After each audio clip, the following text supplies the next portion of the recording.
Hello friends, आज का हमारा टॉपिक है न्यूरोफिजियोलॉजी। न्यूरोफिजियोलॉजी क्या होता है? सबसे पहले कोई भी वर्ड जो आप पढ़ते हो वो एक पर्टिकुलर जो वर्ड है उसमें क्या है कि खुद वो एक वर्ड अपने आप के बारे में ही बताता है। जैसे कि आज का टॉपिक है न्यूरोफिजियोलॉजी, तो न्यूरोफिजियोलॉजी टू वर्ड से मिलकर बना है।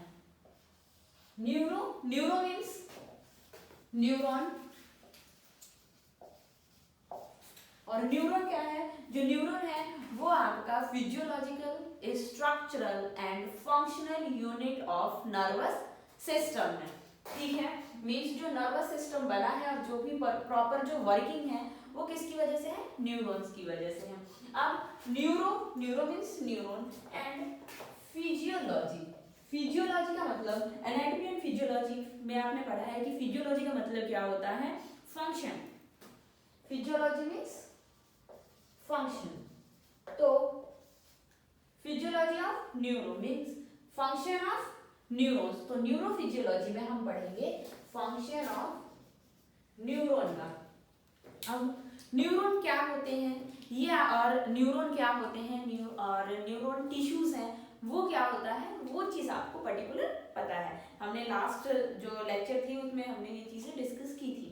अब जो न्यूरॉन्स हैं, क्योंकि हम जानते हैं कि एक पर्टिकुलर जो नर्वस सिस्टम है, चाहे वो सेंट्रल नर्वस सिस्टम हो या फिर वो पेरिफेरल नर्वस सिस्टम हो, peripheral nervous system including autonomic nervous system and somatic nervous system, they all are made up of neurons, and neurons is the physiological, structural and functional unit of nervous system.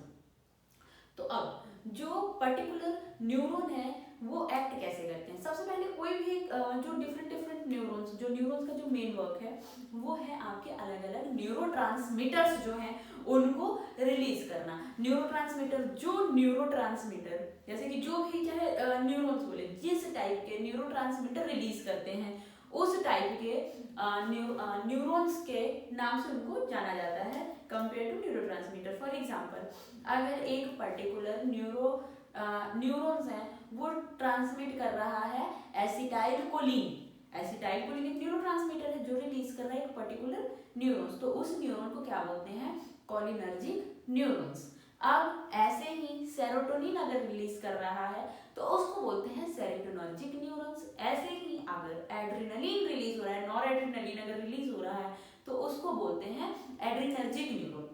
अगर dopamine release हो रहा है तो dopaminergic neurons. तो अब ये जो आप लोगों ने लास्ट जो लेक्चर है उसमें आपने पढ़ा था न्यूरॉन का एक पर्टिकुलर स्ट्रक्चर, जो न्यूरॉन का आपने पर्टिकुलर स्ट्रक्चर पढ़ा था, जो डेंड्राइट्स थे, एक्सॉन थे, एक्सॉन टर्मिनल था।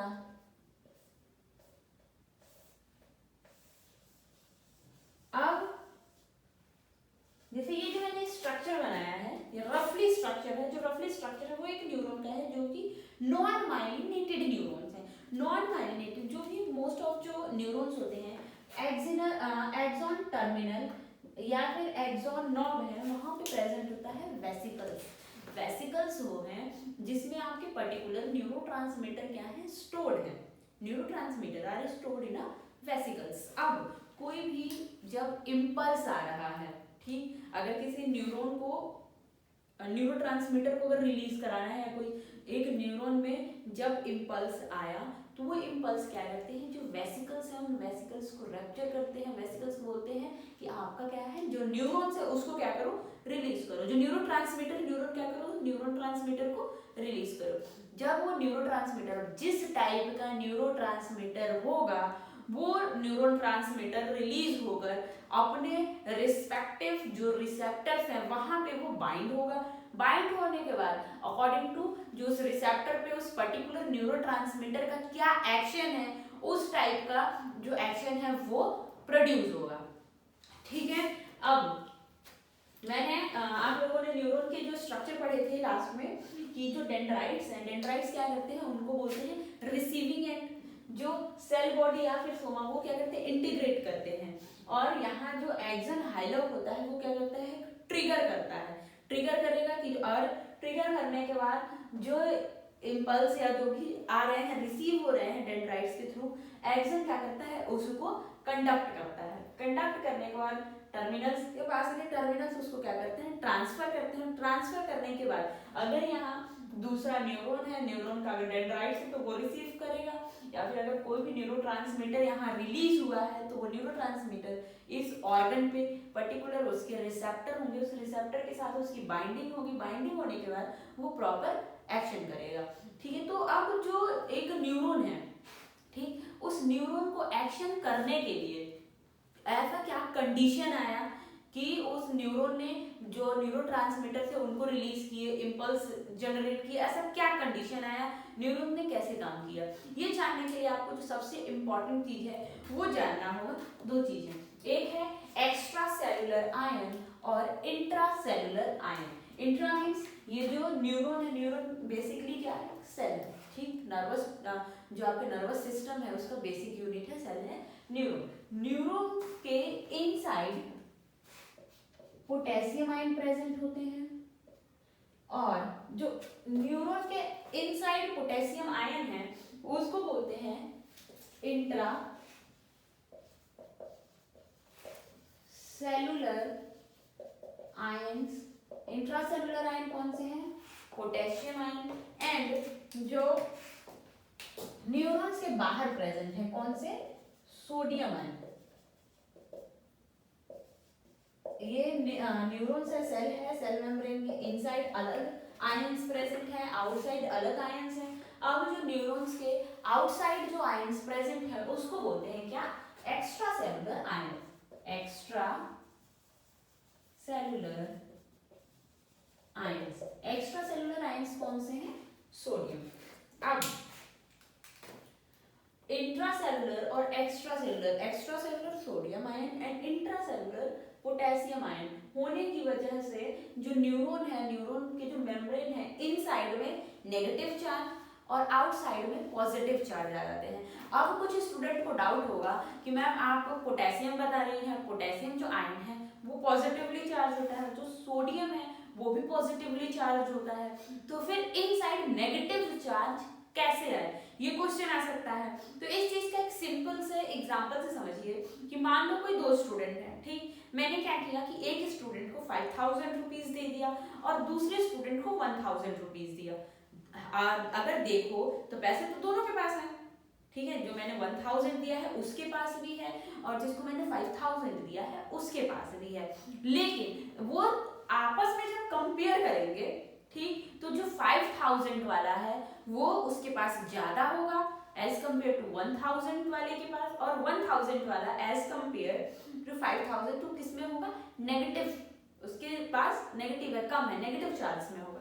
ऐसे ही जो सेल के अंदर एक पर्टिकुलर सेल है उसका डायमेंशन एक पर्टिकुलर है, तो सेल के अंदर जो आयंस होते हैं as compare to other side extra cellular matrix, जो एक्स्ट्रा सेलुलर जो इन्वायरमेंट है उसके कंपेयर जो आयंस अंदर होते हैं वो कम होते हैं कंसंट्रेशन में।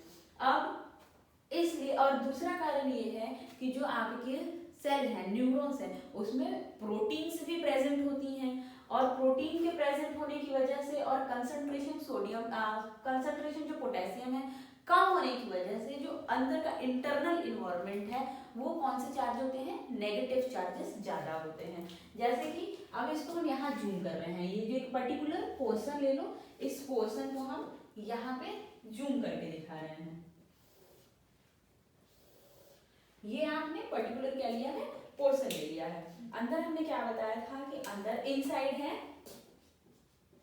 पोटेशियम आयन और आउटसाइड है सोडियम आयन।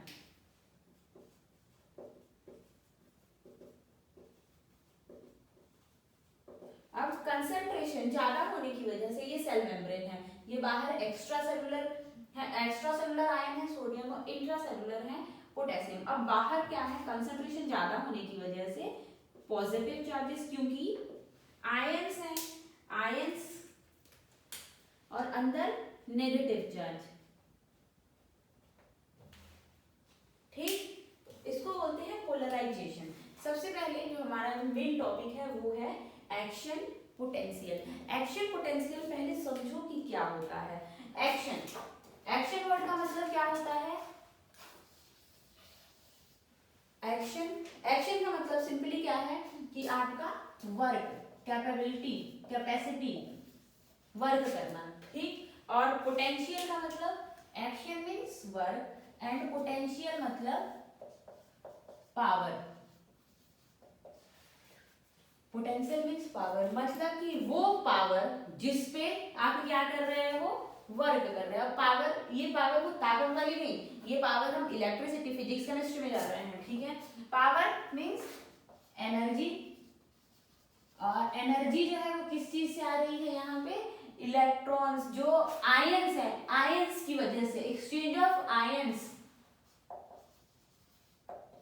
मूवमेंट ऑफ जो आयंस है। एक्शन पोटेंशियल में सिंपली क्या होता है, जो एक्शन पोटेंशियल है, देखिए वहां पे क्या है, rapid change in membrane potential.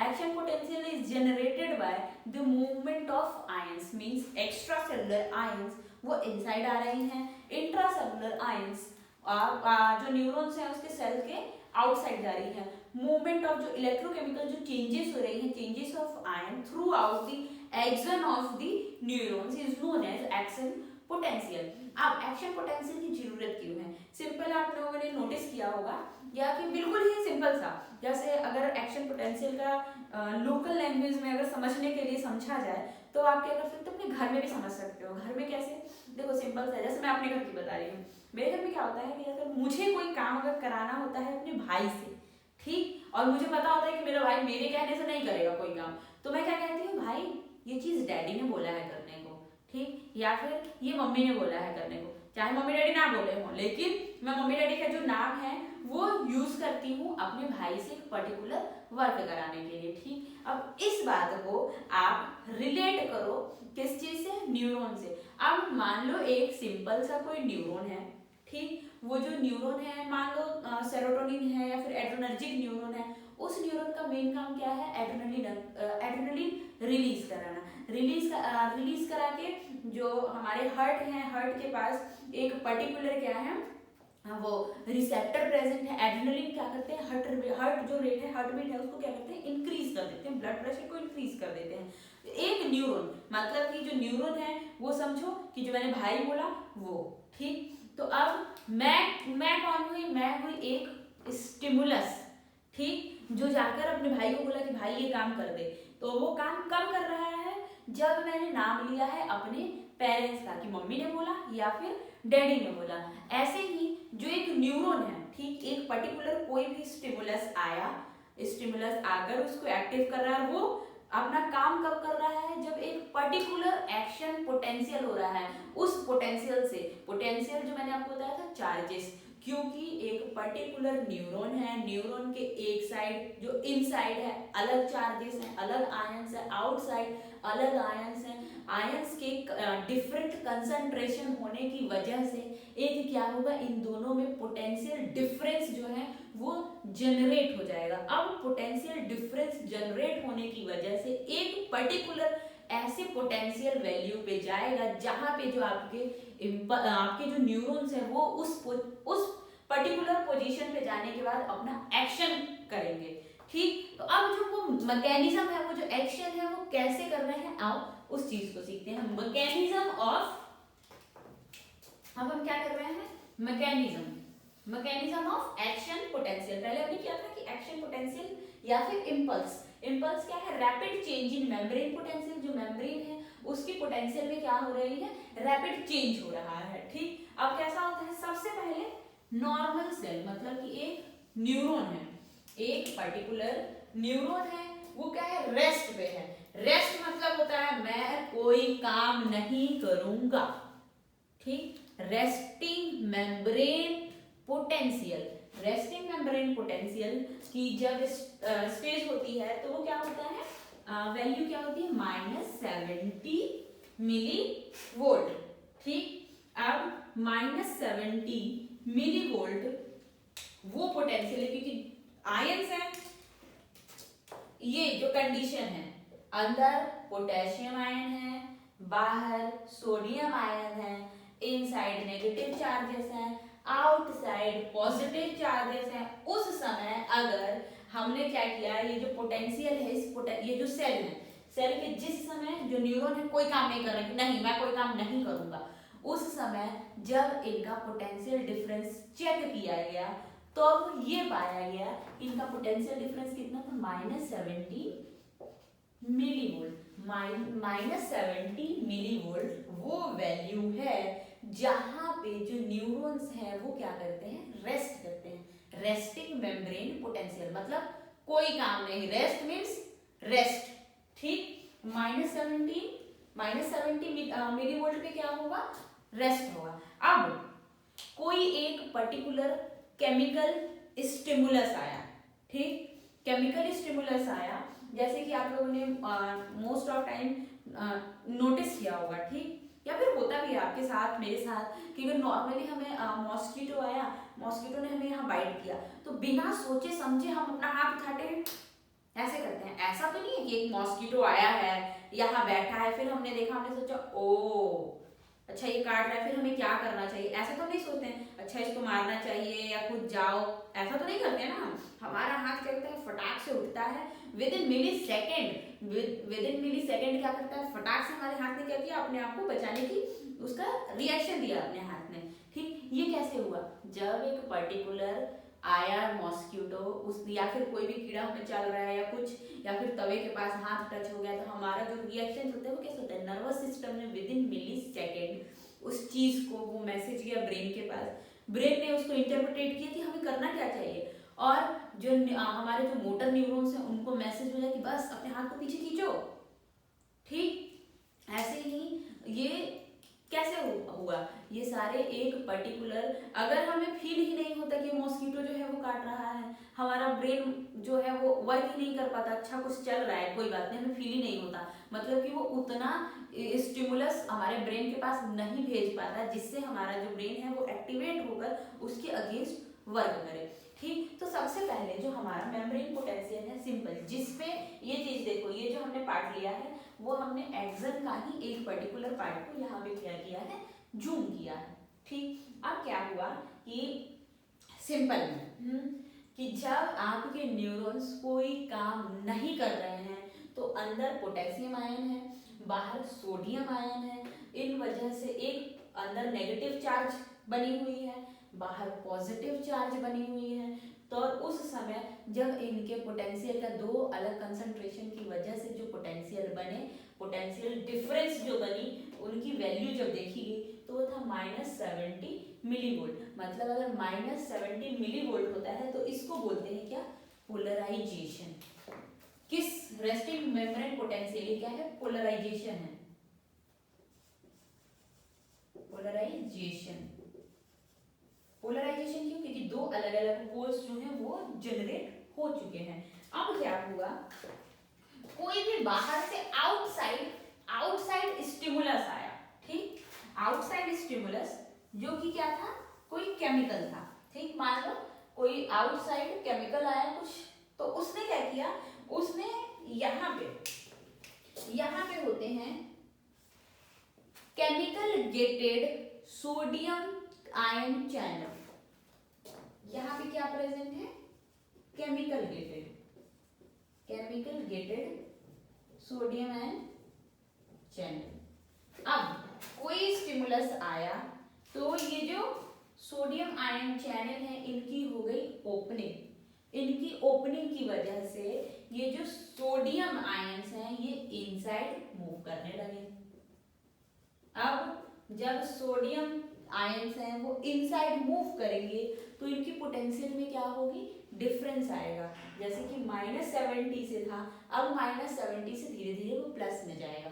जैसे ये देखो यहाँ हमने ग्राफ से समझेंगे, ठीक, ग्राफ बनाया है हमने एक्शन पोटेंशियल का। अब -70 मिलीवोल्ट पे हमारा जो रेस्टिंग मेम्ब्रेन पोटेंशियल था, अब यहाँ पे क्या हुआ कि सिंपल कोई भी केमिकल आया, स्टिमुलेट हुआ, अब सोडियम की एंट्री होने लगी। अब जब सोडियम की एंट्री होने लगी तो यहाँ जो पोलराइजेशन है वो चेंज होने लगा, तो अब डीपोलराइजेशन होने लगा। अब जो सोडियम है, पहले chemical gated sodium channels open हुए और जो हमारा सोडियम आयंस है वो अंदर जाने लगा। जब पोटेंशियल -55 पे पहुंचेगा, -55 मिलीवोल्ट पे जब पोटेंशियल हमारा पहुंच रहा है, इसको बोलते हैं हम थ्रेशोल्ड पोटेंशियल। जब यहाँ पे तो एक दूसरा चैनल है, पहले था केमिकल गेटेड सोडियम चैनल, अब है voltage gated sodium channel. Voltage gated sodium channel.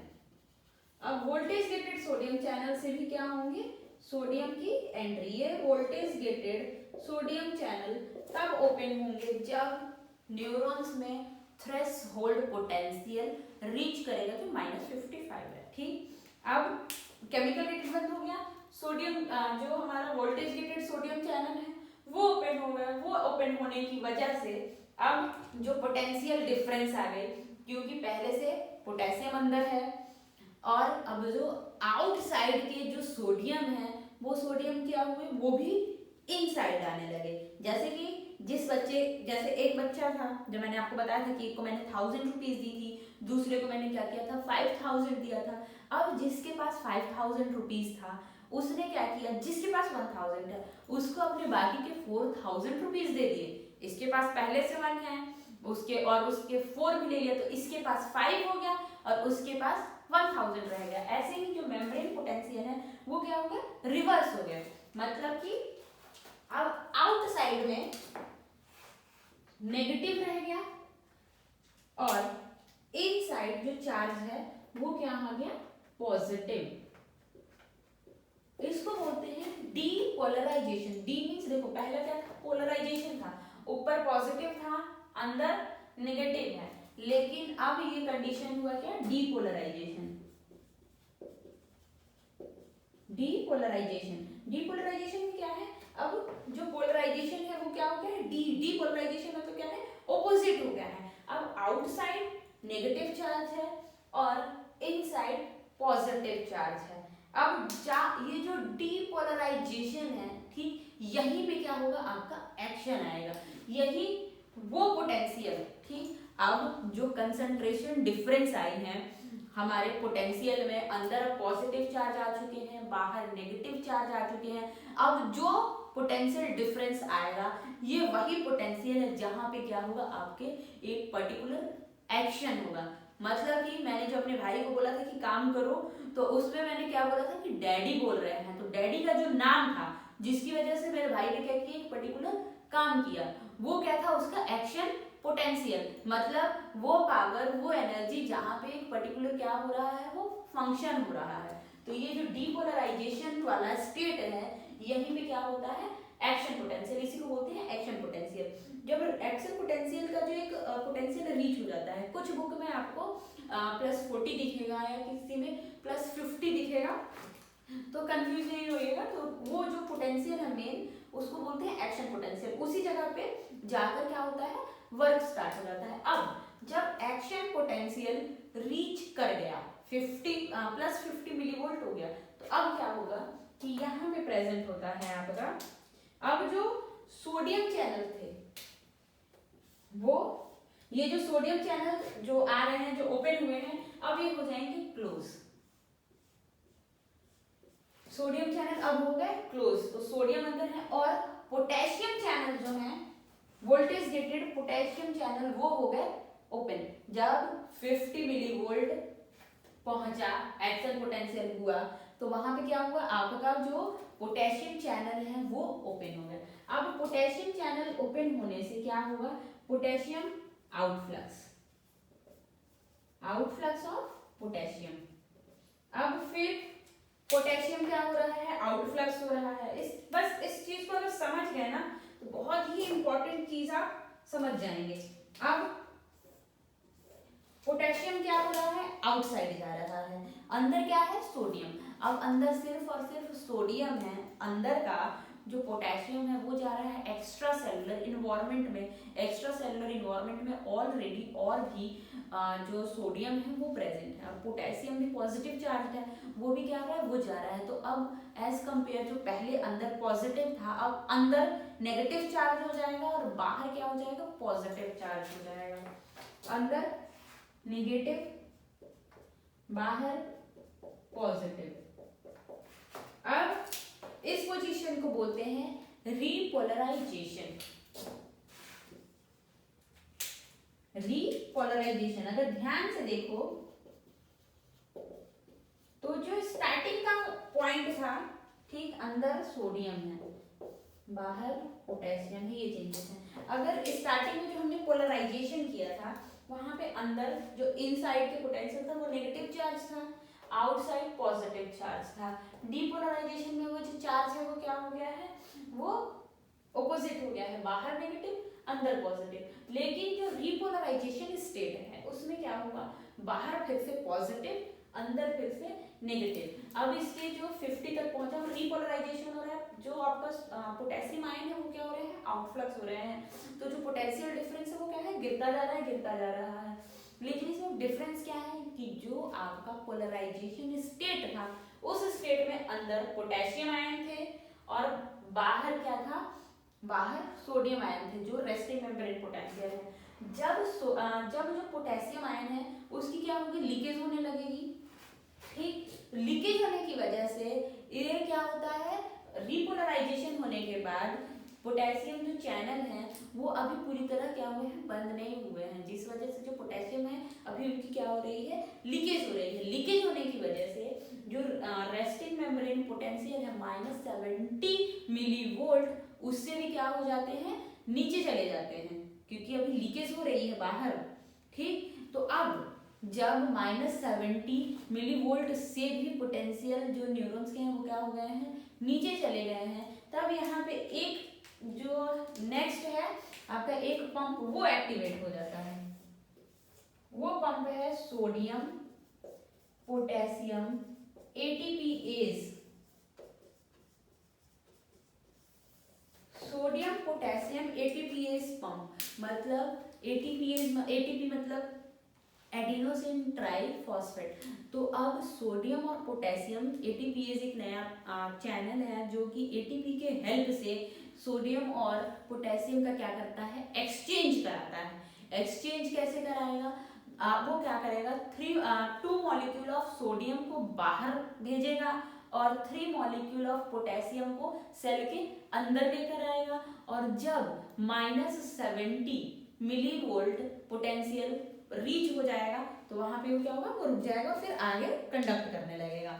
जैसे कि मैंने बताया था आपको, देखो हमने मैकेनिज्म कैसे किया, नॉर्मल न्यूरॉन्स हैं जिनका रेस्टिंग मेम्ब्रेन पोटेंशियल कितना है, -70 मिलीवोल्ट, जिसपे वो काम नहीं कर रहे थे। अब कोई भी आउटसाइड से कोई केमिकल स्टिमुलस आई, उस स्टिमुलस ने क्या कर दिया, उस स्टिमुलस ने क्या किया, ओपनिंग ऑफ केमिकल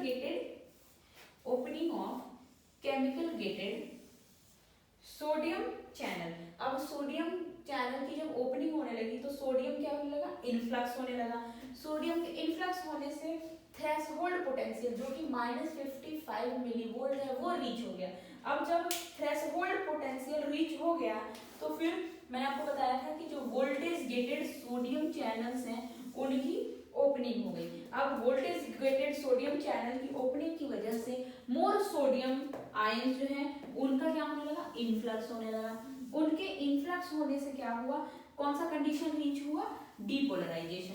और जैसे ही डीपोलराइजेशन पूरी तरह हुआ फिर आपका क्या है, वोल्टेज गेटेड पोटेशियम चैनल्स जो हैं वो ओपन हो जाते हैं और वोल्टेज गेटेड सोडियम चैनल्स जो हैं वो क्या होते हैं, वो क्लोज हो जाते हैं। अब वो क्लोज होने की वजह से जो आपके पोटेशियम आयन है वो क्या होने लगेगा, स्टार्ट आउटफ्लक्स होने के बाद रीपोलराइजेशन होगा। रीपोलराइजेशन होने के बाद जो पोटेशियम आयन है वो फर्दर लीक हो रही है, लीकेज की वजह से हाइपरपोलराइजेशन हो जाएगा। जब हाइपरपोलराइजेशन का स्टेट आएगा तब वहां पे सोडियम पोटेशियम एटीपीएज जो पंप है वो एक्टिव होंगी और वो क्या करेंगी, 2 मॉलिक्यूल ऑफ जो सोडियम है उसको बाहर फेंकेंगी, बाहर एक्स्ट्रा सेलुलर में, और एक्स्ट्रा जो इन्वायरमेंट है वहां से पोटेशियम के 3 मॉलिक्यूल्स क्या करेंगी, इनसाइड लेकर आएंगी, एक्सचेंजेस होगा। और उस एक्सचेंजेस की वजह से क्या होगा, -70 मिलीवोल्ट जो रेस्टिंग मेम्ब्रेन पोटेंशियल है वो रीच हो जाएगा। ये है मैकेनिज्म ऑफ एक्शन पोटेंशियल। अब जब तक, ठीक, ये फेज देखिए आप, ये चीज आप ग्राफ, ये जो ग्राफ है बहुत ही इंपॉर्टेंट ग्राफ है, ठीक। एक ग्राफ में क्या करना है, यहाँ पे मिली वोल्ट वाली वैल्यू लिखनी है। सबसे पहले -70 मिली वोल्ट। यहाँ से क्या हो रहा है, जब कोई केमिकल रिलेटेड आ रहा है तो ये डीपोलराइजेशन होगा। डीपोलराइजेशन का मतलब क्या है, ये माइनस से ये कुछ बुक में 40 है, कुछ में 50 मिली वोल्ट है। माइनस से पॉजिटिव की तरफ जो चार्जेस है पोटेंशियल वो क्या हो रहा है, शिफ्ट हो रहे हैं। उस पूरे पीरियड को क्या बोलते हैं, डीपोलराइजेशन। डीपोलराइजेशन में क्या हो रहा है, सोडियम इनफ्लक्स, सोडियम जो आयंस हैं इनके इनफ्लक्स हो रहे हैं। जब +40 या 50 मिली वोल्ट जिस पोटेंशियल पे पहुंच जाए उसी को बोलते हैं क्या, एक्शन पोटेंशियल। उस पोटेंशियल पे, उस वैल्यू पे जाने के बाद एक जो पर्टिकुलर न्यूरॉन है उसका क्या होता है, इम्पल्स जनरेट होता है, कंडक्ट होता है। उसके बाद यहाँ पे क्या हो रहा है, सोडियम चैनल्स बंद हो जा रहे हैं, पोटेशियम चैनल ओपन हो जा रहे हैं, जिसकी वजह से कंसंट्रेशन जो पोटेंशियल है वो क्या हो रहा है, वो फिर से वैल्यू डाउन होने लग रही है, नेगेटिव में आने लग रहा है। तो जब नेगेटिव में आ रहा है तो पोटेशियम आउटफ्लक्स होगा, पोटेशियम बाहर होगा, उसको क्या बोलेंगे, रीपोलराइजेशन। अब रीपोलराइजेशन -70 जो रेस्टिंग मेम्ब्रेन पोटेंशियल है उससे भी नीचे चला जाता है, ये इसको बोलते हैं हाइपर पोलराइजेशन। हाइपर पोलराइजेशन के बाद एटीपीएस पंप जो है, सोडियम पोटेशियम एटीपीएस चैनल्स, वो पंप जो है वो एक्टिव हो जाते हैं। एक्टिव होने के बाद इसको नॉर्मली फिर रेस्टिंग मेम्ब्रेन पोटेंशियल पे वापस लेकर आती है। अब एक चीज जो ध्यान रखने वाली बात है, यहाँ पे क्या हो रहा है,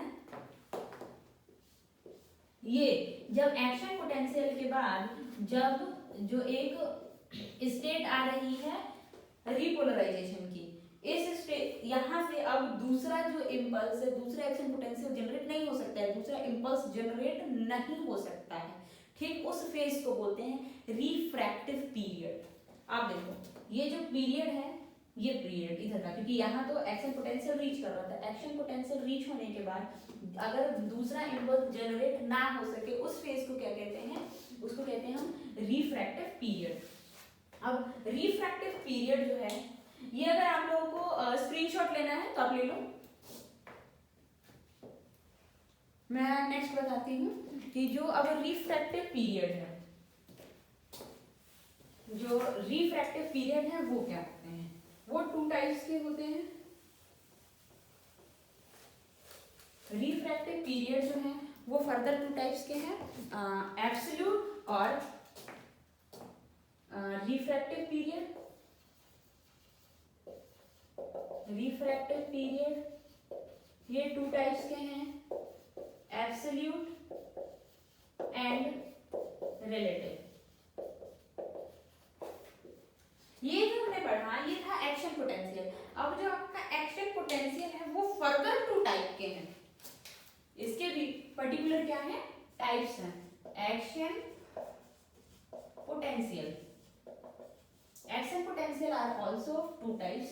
पहला कौन सा है, कंटिन्यूअस,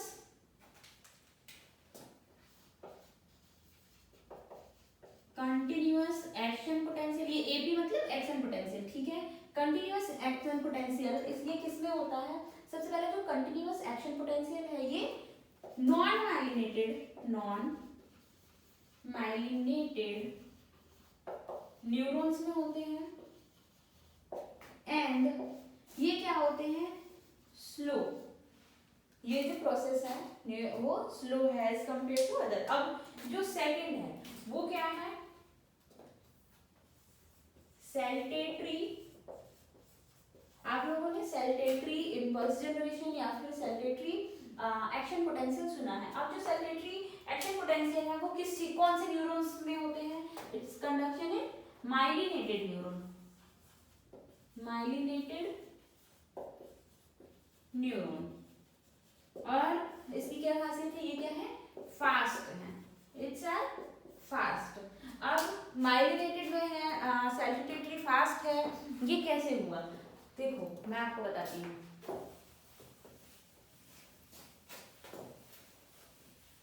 दो न्यूरॉन्स मैं आपको बना रही हूँ ना, उसमें बता रही हूँ कंटिन्यूअस और सैल्टेटरी जो न्यूरॉन्स हैं, एक्शन पोटेंशियल जो है वो कैसे डिफरेंस है, मैं आपको बताती हूँ। देखो मान लो कि ये पर्टिकुलर न्यूरॉन है, रफली डायग्राम बना रही हूँ जस्ट समझने के लिए, ठीक है। ये जो आपके न्यूरॉन्स हैं ये नॉन माइलिनेटेड न्यूरॉन है।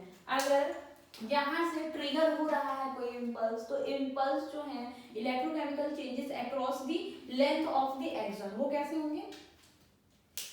ये जो पूरा मेम्ब्रेन है एक्सॉन के, ऐसे पॉजिटिव, पहले डीपोलराइजेशन, पहले पोलराइजेशन, फिर डीपोलराइजेशन,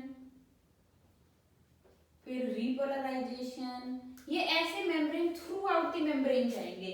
जबकि जो आपके